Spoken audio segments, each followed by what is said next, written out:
realize it's neither federal nor a reserve, is created. It was planned at a secret meeting in 1910 on Jekyll Island in Georgia by a group of bankers and politicians, including Colonel House. And this transferred the power to create money from the Treasury of the United States government to a group of private bankers. It is probably the largest generator of debt in the world. And we know from Isaiah 10, Micah 5, and several other passages that one of the key titles of the Antichrist is the Assyrian. The Assyrian. We believe that the stage is being set for global tyranny. We're seeing the positioning going on that's going to make it very, very easy for a world dictator to take control of the structure. We know that Scripture describes just that, a world leader taking over a federation of global states. But we're going to focus on one of these especially, Seleucus's kingdom of 64 BC, because Daniel, in Daniel 7 and Daniel 8, has much to say about this that's far more relevant to us than simply history. It's also predictive. So we're going to take a look at that. And of course, we've had a lot of attention in our own prophetic horizon because the Roman Empire seems to be getting ready for what we'll call phase 2. The Treaty of Paris, the treaties of Rome in middle 60th century, the European Parliament in 58, and we won't go through all the details, but obviously it is increasingly grown until in 1993 the Maastricht Treaty replaced the Treaty of Rome, which provides for a United States of Europe, if you will, common foreign policy, common military, common currency. And the euro, of course, is making its beginning. So there's been much attention on Europe as the emergent superstate, but a lot of that driven by the presumption that out of that will come the Antichrist. And indeed he may, except we're going to take a look at what Daniel and some of the other prophets have had to say about all this. In Daniel chapter 7, we now shift. Daniel had his experience with Nebuchadnezzar when he was a young man, and Nebuchadnezzar was also just taken over. The scene will shift in Daniel 7 towards the end of his time in Babylon. And he's going to talk about, we talked about the Daniel chapter 2, the many polymetallic image, Babylon, Persia, Greece, Rome. These same empires are profiled for Daniel by God directly, with a vision directly given to Daniel. Same subject, different idioms.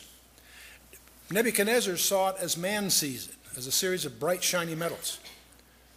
God presented it to Daniel the way he sees it, as a string or a series of voracious beasts. In Daniel chapter 7, he sees a creature that looks sort of like a winged lion. Then that's followed by a bear that rises up on one side. And that's followed by a leopard that's moves so fast that he hardly touches the ground. And then there's the fourth one is so terrible, Daniel can't even find a comfortable parallel. He just calls it the great and terrible beast. And it's the one that has the 10 heads. And all these idioms are echoed for us all through the Scripture, including the book of Revelation. So these idioms become very familiar to us if you study prophecy. But in Daniel chapter 7, we're going to take a look at some of the verses. It says, starting about verse 17, these great beasts, which are 4, there again, you see you have the emphasis on 4, not 5, 4. That last one is in 2 phases is the point. Which are four kings, or kingdoms, the same word in the Hebrew, Melech, shall arise out of the earth. But the saints of the Most High shall take the kingdom and possess the kingdom forever and ever. Then Daniel says, then I would know the truth of the fourth beast. It's interesting that Daniel doesn't ask questions of his visitor about the first, second, or third. He zeroes in on the fourth one, and we're grateful for that because that's the one we think we know about the other 3 from history. The fourth one is the big mystery. Then I would know the truth of the fourth beast, which was diverse from all the others, exceedingly dreadful, whose teeth were of iron, his nails of brass, which devoured, brake in pieces, and stamped the residue with his feet. And of the 10 horns that were in his head, and of the other which came up, before whom 3 fell, even that horn that had eyes, and a mouth that spake very great things, whose look was more stout than his fellows.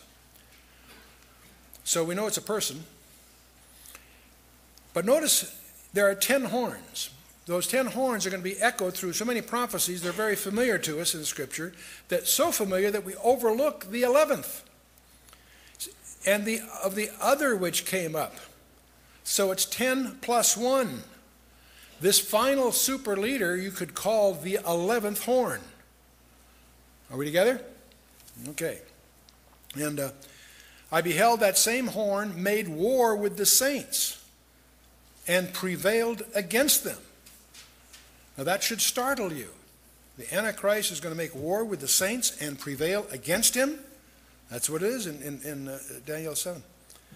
You remember in Revelation 13:7, Revelation 13 has the famous two beasts.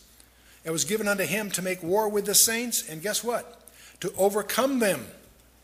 And power was given him over all kindreds, tongues, and nations.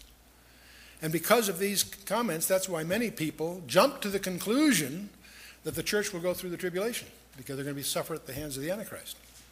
That's because so many of it, most people have people who think the church goes through the tribulation don't have a problem with eschatology, they have a problem with ecclesiology, to understand the nature and the uniqueness of the church. Not all saints are members of the church. And to understand that, you need to understand carefully about John the Baptist, as an example. Jesus said, no man born of woman is greater than John the Baptist. That's pretty good. That's pretty exciting. And in his next breath, he says, he that's least in the kingdom of heaven is greater than John. What on earth did he mean by that? Are you saying that John is not saved? No. But he's not, because a few verses later he explains that the law and the prophets were until John. John the Baptist closes the Old Testament. Luke 16:16, Matthew 11, you can look it up. The point is, understand there were people that were saved in the Old Testament. There are people that will be saved during the tribulation, but they're not in the church. The church is a uniquely blessed subgroup, if you will. Not all elect or all saints are in the same category. And in fact, the word prevailed against them and overcome them, it's the same concept. When you get to Matthew 16 and 18 at Caesarea Philippi, Jesus makes a statement that's very important. He says, I say unto thee, thou art Peter, and upon this rock I will build my church, and the gates of hell shall not, what? Prevail against it. And that's in contradistinction to both the Old and New Testament revelations, both in Revelation 13:7 and Daniel 7:21-22. So the point is, what I'm trying to get across is recognize the church has a distinctive in that it won't be in the tribulation for a number of reasons. But in any case, let's move on. I beheld the same horn made war with the saints that prevailed against them until the Ancient of Days came and judgment was given to the saints of the Most High, and the time came that the saints possessed the kingdom. And then it goes on. And thus he said, the fourth beast shall be the fourth kingdom upon the earth, which shall be diverse from all kingdoms, and shall devour the whole earth, and shall tread it down and break it in pieces. And the 10 horns out of this kingdom are 10 kings that shall arise. It doesn't say those 10 kings come together to create that empire. They arise out of that empire. Another shall arise after them. There's another again. And he shall be diverse from the first, and he shall subdue 3 kings. So you have 10, he's going to subdue 3, that gives you the 7. You'll see that come up again and again. But again, we have this another. I'm going to call him the 11th horn. Daniel 7 gives us some other insight into the guy. He shall speak great words against the Most High. You know, that's the most consistent descriptor of the Antichrist. You'll find it all through the book of Revelation, all through the Old Testament. If you want a nickname for this guy, call him Mr. Big Mouth, because he's always sounding off every place you see him. He shall speak great words against the Most High. He shall wear out the saints of the Most High, and think to change times and laws. And they shall be given into his hand until, and here's one of these quaint phrases, a time and times and the dividing of time.